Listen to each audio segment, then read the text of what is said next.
Saturday night, Washington, D.C., Capital One Arena, the site of tonight's matchup against the Dallas Mavericks. When the Wizards last saw the Mavs, it was down in Dallas, and we walked away with the dub. But tonight, it's not only about the action on the court. We've got something special up our sleeves, and of course, that includes the arrivals. Yes, the players arriving, making some donations to the community, as we always like to celebrate here with the Wizards. However, there's more to it. There might be another familiar face amongst the crowd. I don't want to tell the whole story. Well, let's just say there he is for the very first time on Monumental Sports Network, the Wall Star, the legend, John Wall himself, making his Monumental Sports Network debut, and it couldn't be any better. Let's go ahead and get to it. The Washington Wizards select John Wall. Wall drives the bubble of the basket, and Wall, John Wall star. Oh my! John Wall. John Wall with the NBA's 2015-2016 season-long NBA Cares Community Assist Award. Gives it to Wall. Clock moves, 6 seconds. Wall well beyond the arc for three. It's there! Oh, it's there! Oh, it's there! What a shot!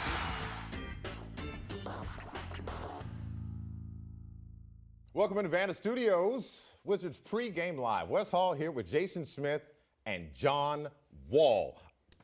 Welcome aboard, man. Welcome back. Thank you. Big homecoming for you. Normally we'd start talking basketball action. Right now, I want to talk about you, sir. You, the time that you spent in the city, what you mean to this organization, to the fans. This is a big moment for us, so thank you for coming back and allowing us to share some space with you, talk some ball. I'm gonna be honest with y'all at home. We've been talking basketball for the past 2-3 hours, and it has been absolutely wonderful to pick your brain. But do you mind if we give you some flowers while you're here? Appreciate it, for All sure. right, let's get to it. First of all, let's take a trip back in time. Let's say Christmas a couple years ago. Well, do we want to run the play where? Why do you look directly at me when you say I have nothing to do with it. Let's run this clip and put a camera on John. He can kind of explain what happened on Christmas a couple years ago. Tell us through it. It's kind of like an impromptu film. Let's see. I was on the Knicks. I'm playing great bottom weak side defense, and this guy just happens to go in there and be like, you know what? I'm not going to dunk on him. I'm going to make him look silly and go for a 360 layup. Notice how I got the ball out quick. I wasn't complaining. I didn't put my head down, but this man goes out here and does his thing. This is why he is the Wall star. Great defense, Jake, by the way. I see what you're doing. Ain't nothing wrong with a little self-indulgence there. I will say this, too. We got some other memories up our sleeve. How about a slam dunk contest? John, I remember watching this moment at home, and I was like, this dude is an athlete, but you also brought the entertainment factor with it as well. And as you know, DC, these fans ain't cutting no corners. They want to see the shine. They want to see you on the big stage. Talk us through this moment that you remember. Well, first of all, I said I would never do the dunk contest unless I made the All-Star game. So when I got in the All-Star game, I said, I got to go out there and put on a show. And for me, I'm entertained. I like to dance. I like to have fun. So once I made that last dunk, I had to hit a little nay-nay real quick. I love it. And trust me, we did as well. Again, that is why this moment is stapled in so many people's minds. But I got another one for you on my little list of stuff over here. Let's go back 16-17 season. Boston series. Yes. Game 6. Yes. In Cap One Arena. It's fitting because this moment has been captured on film, on pictures and photos. I think there's a spot in the arena where it's actually captured in wood now of you jumping on that table. How awesome was that for you as a player to be able to bring that moment to D.C.? First of all, the play wasn't really for me. Thank you. Tell him, John. So we discovered I something was now. in the corner. The play wasn't for me, but we was about to get a 5-second violation. Yep. I tiptoed a little sideline, caught the ball, and I was going against Avery Bradley, one of the best defenders in the league at the time. And I knew I couldn't get downhill. And it's a shot I work on every day, and thank God for it, it went in. And that's the biggest shot of my career. Afterwards, I had to go jump on the table. Wow. You wait for those moments, and I got that moment in a great arena.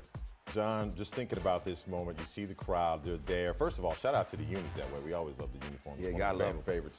But this moment right here, you can feel it. It's still palpable, the electricity that moment sent through the fanhood. And I think that's why I can say personally, as someone who was covering you at that time, that the moment that you decided to be able to come back here and join us on the desk was going to be a great one. So we want more of those moments as a broadcaster. Yeah. Now, Jason, he's a rookie now. So we get No. This guy is a basketball savant. No, he's a basketball savant, but on the TV side. The little thing that you really need to know is that after in the post-game presser, Brad Brad was You like, jumped on the. He goes. You jumped on the table. He's like, I was like, yeah, I jumped on the table. We Like, got a little clip of that too, but we'll have to find that one. Yeah, we're going to get it in. I like that. You know what? Let's take a trip down memory lane looking at some of the actual career acknowledgments by the numbers, because when number 2 was on the court, he did a few things that I might want to remind you of. Take a look at it. Of course, 2010 SEC Player of the Year at Kentucky, a program with so much pedigree, you got to get checked by ID just to walk on the campus in Lexington. Then he's the first overall pick with the Wizards, of course, 5-time All-Star, 2014 Slam Dunk Contest champion. That ain't easy to do. And here's a nugget that I don't even think John's aware of. 3rd all-time in postseason assists per game, along the likes of one Irvin Magic Johnson and John Stockton. How you feel about being included in that, John? feel great. I never knew that. I told you when it came across the board, I said, what?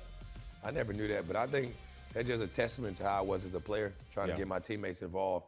And I knew without those guys, I couldn't be special and be great out there. So it's great to be mentioned with those 2 great names. Indeed. Jason, you have any advice to give someone who's getting started in the broadcast world? You've been with us a few years. Any advice you want to give John on how to just, enjoy what we do? Well, for the most part, I would say know your X's and O's, but he knows that through and through. We talked back behind the scenes, and just to hear him talk about basketball, he catches every game. He knows the statistics of people, not just in the NBA, but in college. So the more knowledge that you know, the better off you'll be. I got no problem with him. John, I'm so excited. Let's go ahead and get to the basketball conversation for tonight. We're going to drive the baseline right now and get into a conversation about this Wizards-Mavs matchup because, as I said, we saw them in October, early in the season in October, and got a win down in Dallas. First chance we had a chance to take a look at Cooper Flagg. Of course, in that game, Keyshawn George went off, but now we've got Trey Johnson, who was Mr. Texas in high school, played at Texas from Dallas, taking on the number 1 pick, Cooper Flagg.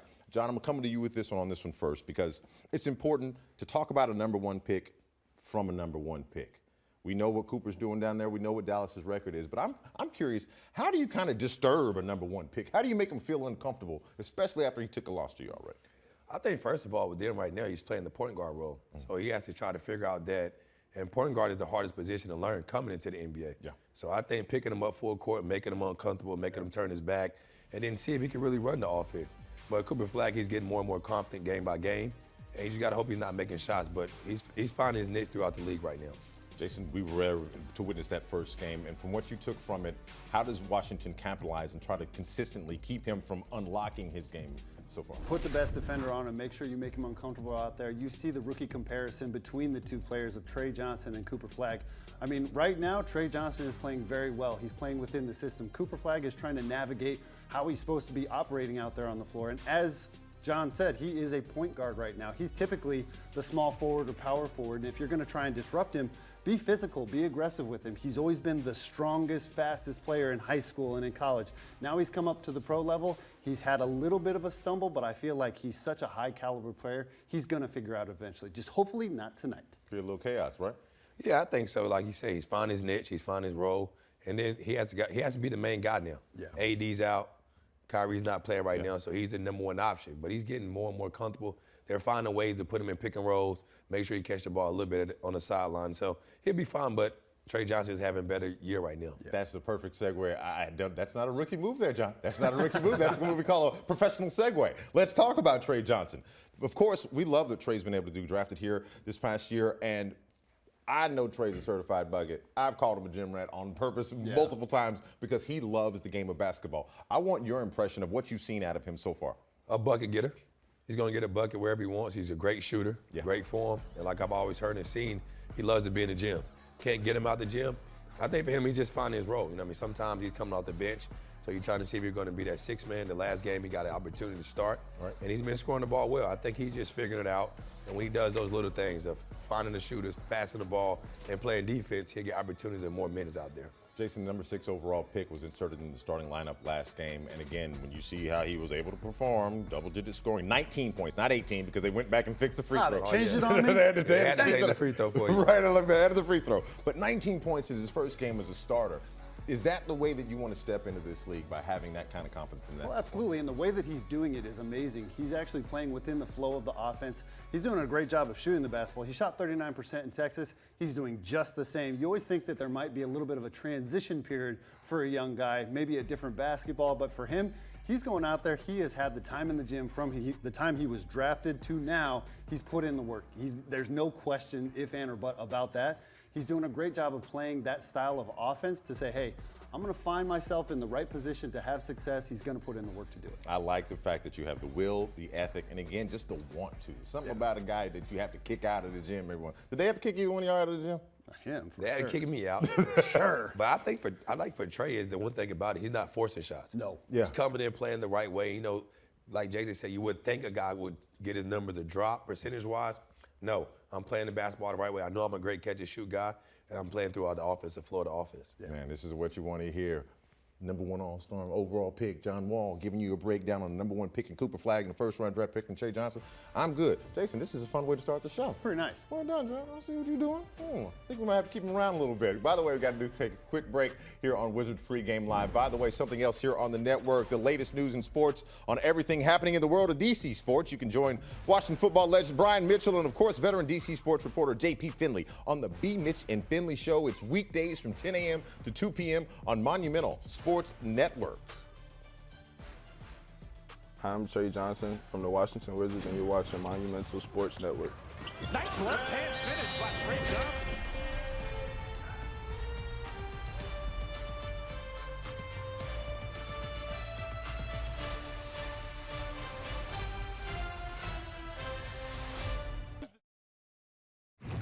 Welcome back to Wizards Pregame Live ahead of tonight's matchup against the Dallas Mavericks. Let's take a look at our ESPN Bet Sportsbook's pregame odds. The Wizards' total points over and under is set at 114.5. Over the last 3 games, the Wizards have averaged 108 points.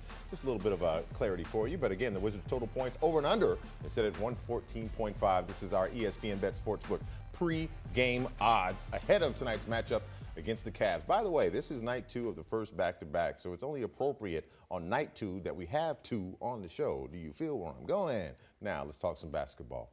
Guys, last time that this team took on the Dallas Mavericks, a young man by the name of Keyshawn George decided to go ahead and put up a double-double real quick, 34 points and 11 boards with that. John, when you think about his performance that you were able to witness, because as Jason said, you watch every game. You watch every game.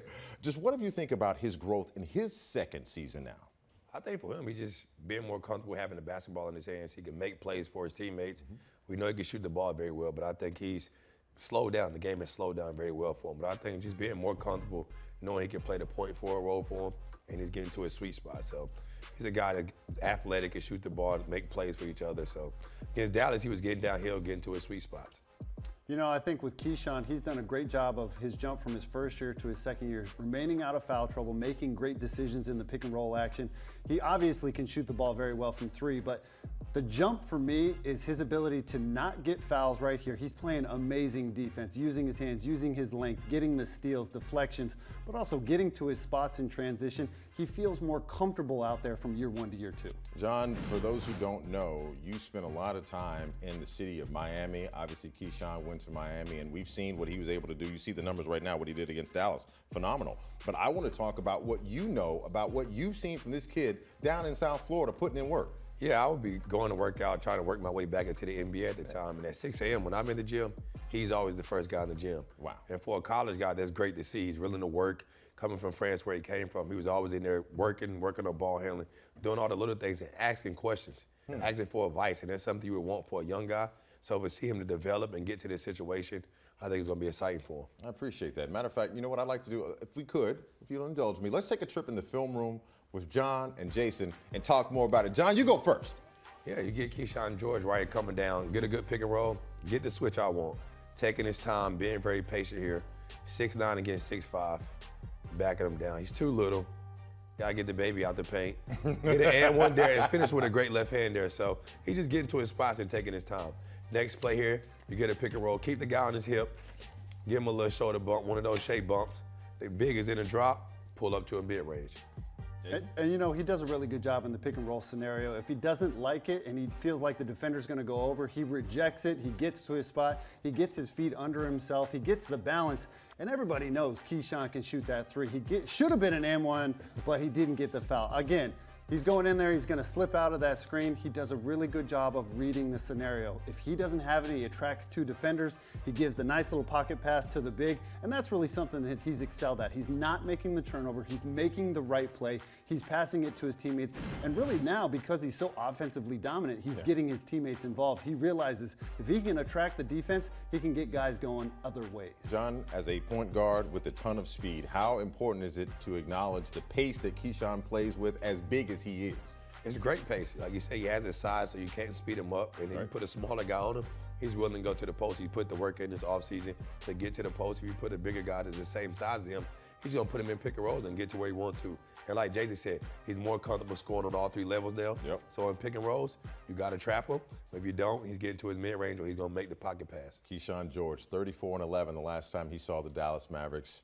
I love the analysis from both of these guys. Obviously looking for an opportunity for him to take advantage of the Dallas Mavs. Remember, last night he was out against Cleveland with illness, so we're glad to see him back in good health to take on these Mavs here on a Saturday evening. I cannot wait to get the tip-off, but they tell me I got to take a commercial break. So here's what I'm going to do. I'm going to do just that, and when we come back, Megan McPeak's got a conversation about impact from the bench, the reserves doing more when their numbers are dialed. By the way, got to remind you about Beltway Football Post-Game Pod. It's live on Monumental Sports Network YouTube channel Sunday night after the Commanders take on the Detroit Lions. Join JP Finley and Mitch Tisler as they give you their instant reaction and break down all the action from the game. Wizards pregame, back in a moment on Monumental Sports Network.